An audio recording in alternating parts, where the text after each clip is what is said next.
And if you want me to take this, I'll take.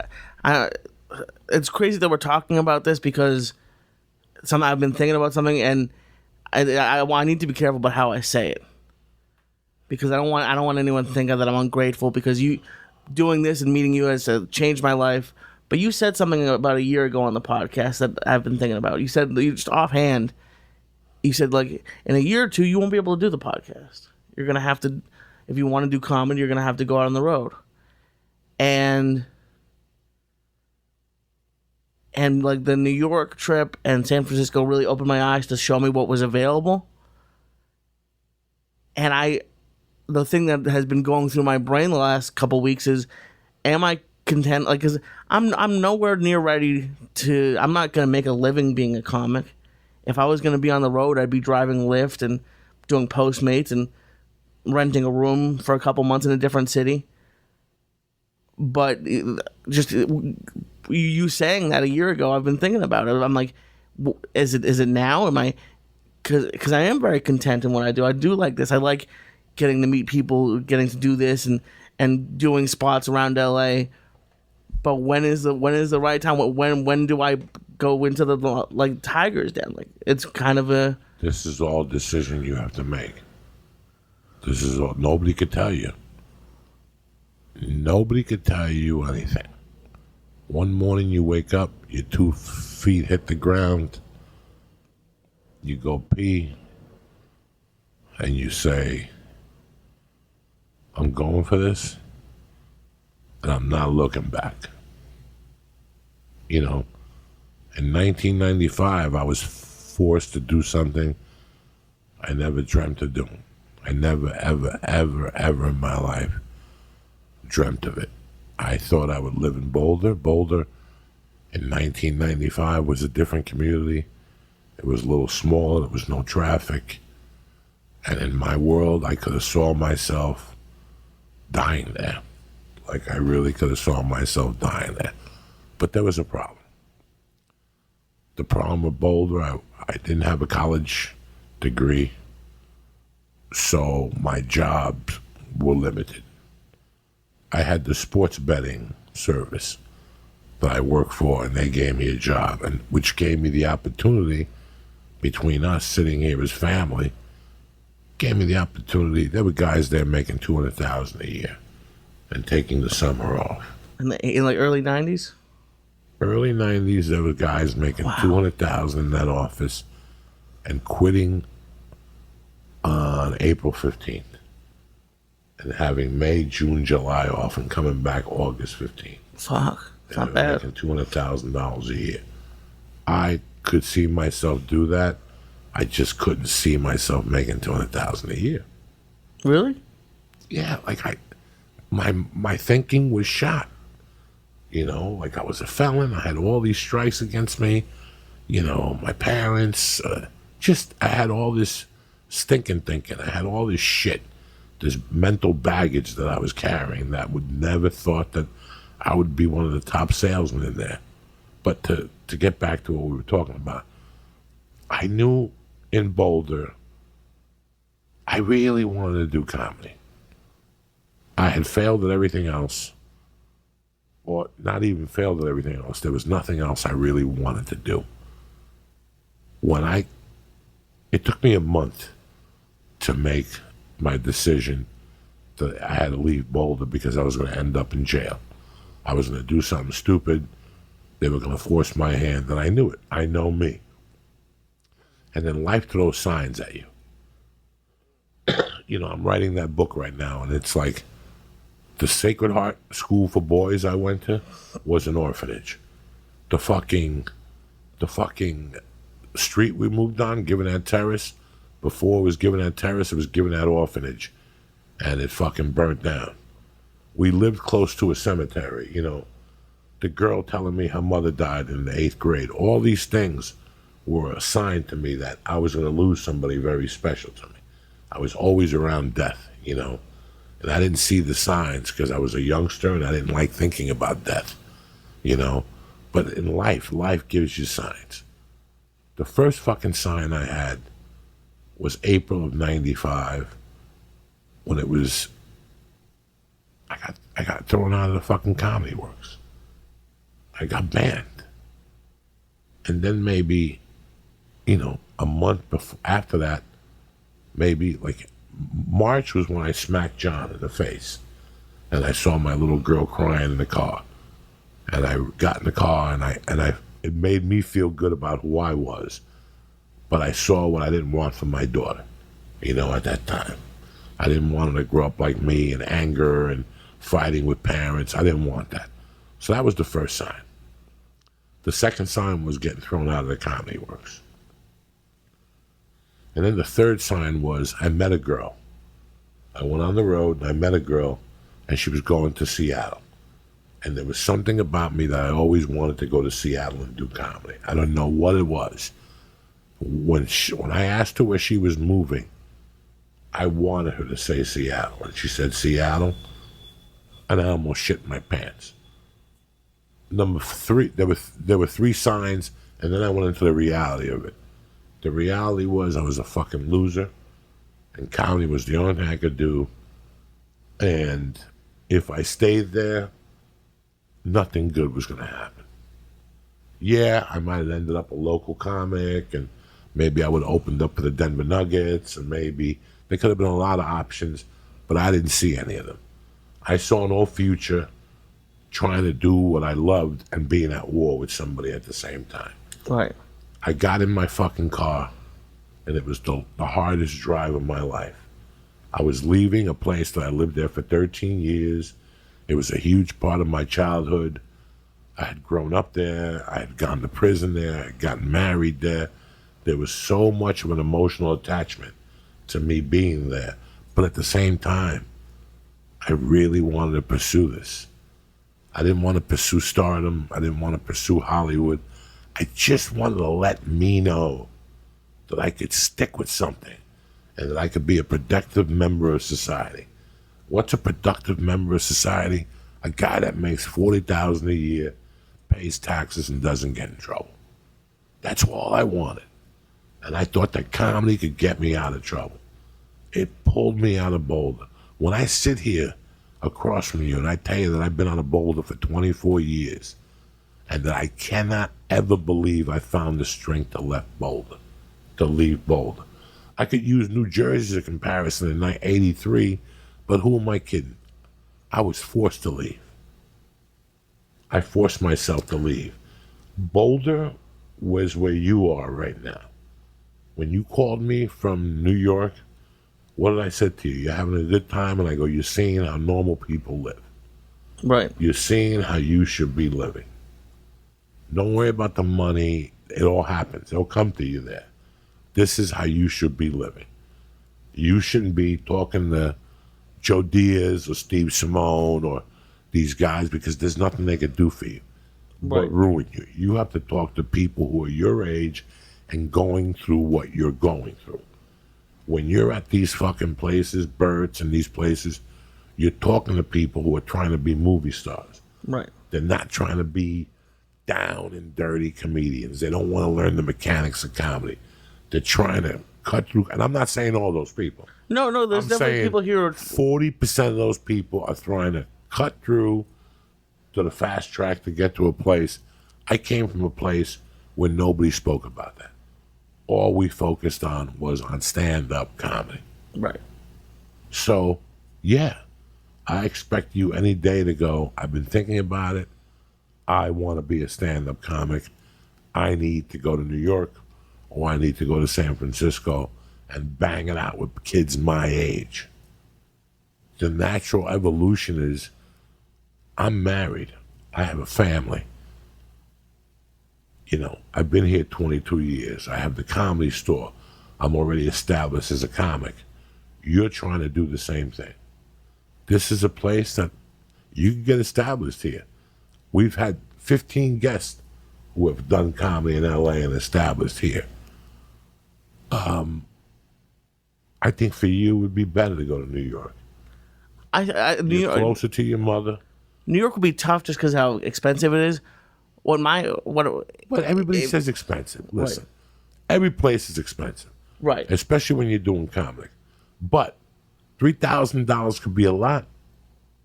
or $3,000 could be a little. Always remember that. That's your choice. When you look at things, 3,000 could be a lot, or 3,000 could be a little. Mm-hmm. You know, if you have to move to fucking Jamaica, Queens, and Uber yourself into Manhattan to fucking, you know, or whatever the fuck, however you want to do it, Uber, and then park your car and then take a train, you'll figure it out. When you want to do something that bad, that you really, really want to do this, you'll figure it out. Right. You'll figure it out, you know. Everybody has that time in their life when they have to, you know, and it doesn't work for everybody. There's people who are very close with their families. And I appreciate that, and I understand that, and I know where you're coming from. But there's other people who have a dream, and it's uncontrollable, and they want to go for it, whether it be a dancer in Vegas, whether it be doing theater in New York, whether it be doing theater in Chicago. You know, me, I wouldn't want to be in this market for stand-up when I'm starting out. Right. There's too much unnecessary chatter that you need to hear. And even without that, the thing that I noticed, because I'm very lucky for the level that I'm at, I've gotten to do great shows that most people don't, but it's still limited because there's so many amazing comics here. The shows that I got to do in those two cities I did about a month's worth of shows in a weekend. And so what my thought process was, because like what you were saying about being like, this has been so important and special to me that I never want to leave here having any issue with you or with the church. Like that would never be. That's what I'm trying to avoid. But like I've also only, like, I'm 31. I'm gonna be 31, and I've only really seen Boston and LA, and being in those two cities showed me how much more there is. And you've talked about like Texas. I'm like, what if I spent a year in Texas? What if I spent 6 months in Denver? What if I went to St. Louis and spent 3 months? You know, I went to New York to do the film. And I saw two people in New York that I was very happy to see. And I let them know it. I let them know it to their face and why. And that was Bob Biggerstaff and the girl. I can't think of her name right now. That's very funny. I did comedy both with those guys 20 years ago in Houston. And they got really stuck. And I'm not saying nothing negative about Houston. It was a good comedy scene. It was a great comedy scene. But a certain negativity went over the scene. And Bob Biggerstaff decided to pick up and go to New York. I cannot tell you how happy I am for him. And if anybody knows Bob, let him know. I can't believe how proud I am. Because I know how tough of a decision it is to pick up and leave. I know it. And there is never a mistake. Always remember that. There's never a mistake. You left for a fucking reason. There's never a mistake. You make it work because your dream overpowers the mistake. It's never a mistake. I could look you all in the eye and tell you, when I went to Aspen the first time, it wasn't a mistake. When I went to Denver the second time, Boulder, it wasn't a mistake. When I left Boulder for Seattle, Jesus Christ, you've heard the stories here, wasn't a mistake. And when I left Seattle for LA, even though I was not prepared, for my journey for LA, I know in my heart at that 8-year mark, I had put my time in. I had really, really, really put my time in. But do I look back at any of those? I'm fucking ecstatic that I went. And I made it work. When I went to Seattle, I went with a girl. I was broke. But guess what, bitch? No matter how broke I was, I still got on stage 6 times the first week. And I got to Seattle on a Saturday, and by Friday I had my first paid gig. Wow. I let it be known that I was there Monday at that open mic. And I went back there Tuesday and let it be known again. And that Thursday, I got a call from John Fox offering me Moscow, Idaho, with Vince Valenzuela. I still remember him. He's still my buddy on Facebook. And me and Vince drove to Moscow, Idaho, and did Friday and Saturday. That's how a change of scenery invigorates you. It just does something to you. I have nothing but admiration for the Denver scene that I left, the comedy scene. There was nothing wrong with it. I left Denver because of personal reasons. I left Denver because I couldn't cope with a fucking divorce. But I knew exactly where my head was comedy-wise. So when you get up, when you're ready to fucking make the move, there is no looking back. There is no windshield wiper. There's no feds following you. You make sure there's no ghost following you. You put your head down, you served your time, you did what you had to do, and you go. I would never be mad at you. None of these people would be mad at you. Nothing. Because you're making a move to better yourself. Okay. We've always discussed it here. Lee, you live like a Pavarotti. Yeah. You're here, and you go to your apartment, and then you drive a mile to the fourth wall. I've told you for years that I live in a fucking jail. I live in a 4-block radius. I go to a gym, I go to a coffee shop, I go to cryo, I go to a weed store, and I go to jiu-jitsu and kickboxing, and I'm back home. Every once in a while, I'll go to eat, to get something to eat for breakfast, but I live in a prison also. When I went to New York this year, it opened my eyes at a lot of levels. It opened my eyes on things I wanted to do and didn't want to do, but I'm here. And right now, I can't think for me. I have to think about a family. Right. So I just can't pick up and leave to go to New York because they're shooting film in New York now. I was talking to a friend of mine today. It's busy as hell on the East Coast right now. I understand. But I can't go home and just take my daughter out of a schedule because of me. I have to think of 3 people.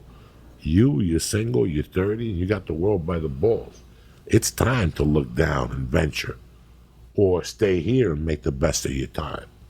No matter what you decide on, if you really want to be a comic, it's time to downsize, take a look at your possessions, and say, this is what I want to do for the next 5 years. It's a 5-year plan. And in those 5 years, I'm going to hit every state except Hawaii and fucking Alaska. Right. But I'm going to hit every fucking state. And if I got to do temp work in Idaho, I'll do temp work. If I got to stop in Texas and get on a ship for 30 days, I'll get on a ship for 30 days and unload barges. If it makes my comedy career that much easier down the line, I did everything. I sold insurance on the phone. I fucking did industrial commercials for AT&T. Whatever made my dream possible. I delivered Chinese food. I sold Coke while I delivered Chinese food. I did construction. Whatever you have to do to get your dream going. That's what makes those jobs easier. That this isn't what you want to do all your life. What about the guy that you're making sandwiches with at Subway? Right. This is his life. You know that you're doing it for 6 months in the Bronx. But in 6 months, I'm going to be doing all these little gigs around the 5 boroughs. And I'm going to be picking up $50. Don't give yourself an unrealistic goal and go, I'm going to be at the Comedy Cellar every night. Right. With Louis C.K. That's why because I loved New York. But that's why I was like, you know what, maybe New York's a couple years away. Just because I can see how competitive it is. And I love doing all the spots, but the only person who paid me in New York was Louis, gave me a couple bucks for each set, and Felipe, out of the kindness of his heart. He didn't have to. There's no money. So, yeah. So like I said to you, there's no money in comedy. Right. That's not. There's no money. So, I was thinking of all of the other places and just really, really letting my comedy grow. Like I felt like it would give me opportunity to have new experiences to draw on. And you know why? When you go to a camp, you get so good. What is that? When I would go to a basketball camp for a week, or a football camp for a week, or you go to a math camp for a week, you really make a huge improvement because you're thinking about it for 24 hours. Right. There's nothing else. That's all you're thinking about. I didn't like my experience in New York in '93. I didn't take full potential of my comedy experience, but the experience I did take, what I did do, I wasn't very happy with. I really wasn't happy with, just because I didn't get the most of it, but I knew I wasn't going to get the most out of me. It was, I don't like to say the word competitive. It was just tough. It was tough. You have to bring people, You got to meet people. You got to know people. You got to get up to Brooklyn. You got to get up to Queens. You got to get up to Long Island. You got to go to where the action is the first 2 or 3 years. And I had too much stuff going on. I had a divorce going on. You know, I had a lot of shit on my plate at the time. Right. So it wasn't going to work for me. I had to be hands-on. I wanted to be a dad. That all fucked up, and I fucked that up. But the main point being, that's what New York is when you want to be a good comic. Our biggest example for me is Bill Burr. He was here. The show went down. He went to New York. He put his head down, and he started at Dangerfields. And that was, you know, a 3-year, 5-year plan. You know, this is a 5-year plan. When you join the service, you join for how long? I don't know, 4 or 5 years. I think it's 2 now. You have a mandatory option of 2. I think you have an option to get out after 2, but it's 4 years. Everything you look at, it's 4, 5, 6 years. So you have to look at it, put your head down, make the best of your time, and know that you're putting in the work every day. So there's no frustrations, and you got to keep your expectations in check. I can't say to you that in a year I'm going to be performing in the main room. People's expectations are fucking out of their minds. Right. And then they put their expectations so high that when they don't hit them, they quit altogether. Now you quit altogether. No, your expectations should be small. You should have goals. You should hit all your goals every week. Every week is the same. Every week is the same. When I was in Denver, I had a schedule. Monday, the Australian bar and fucking whatever that thing was close to Wyoming. Tuesday was the Comedy Works. Wednesday was Club 56 and Club 52. Thursday was El Torito. Friday was a guest spot. It was a 2-hour fucking drive, but it was a guest spot. And Sunday was a fucking bar at 8 o'clock that followed a line dancing class in Arvada, Colorado. And that's what it was. And I didn't miss it for anything. I snorted coke. Yeah. When I finished there, oh yeah. I did more drugs than fucking Whoopi Goldberg and whatever. But that I did. I stuck to that every day. If you ask me what I do every week, today, I do the same shit every week. Monday I lift, Tuesday I box, Wednesday I Muay Thai, Thursday I lift, Friday I jiu-jitsu, Saturday I take off with the family, Sunday I go to open mat, you know, I write every day. Any day I don't have to be somewhere at 12, I'm at the coffee shop at 9 writing. Why? Because it's a discipline. It's a discipline. You got to get out. It's a discipline. You can write, yeah, but I can write in my house. You're not going to write in your house. You got to get out. You got to get out to invest that time, you know. All these things are a discipline. This is what you are, your own personal CEO. Everybody wants to be a CEO. You're the CEO of you. You're the CEO of you. Does the CEO do the same shit every day at 5? That guy's got a multi-million company. At 5 every day, he's at the fucking gym, you know. What does that take? He's in bed every night at 10. He doesn't care if Shirley's going to suck his dick. He doesn't care if Tony's going to fuck him in the ass. He doesn't care if the Boston Celtics are playing. He doesn't give a fuck if New England is playing.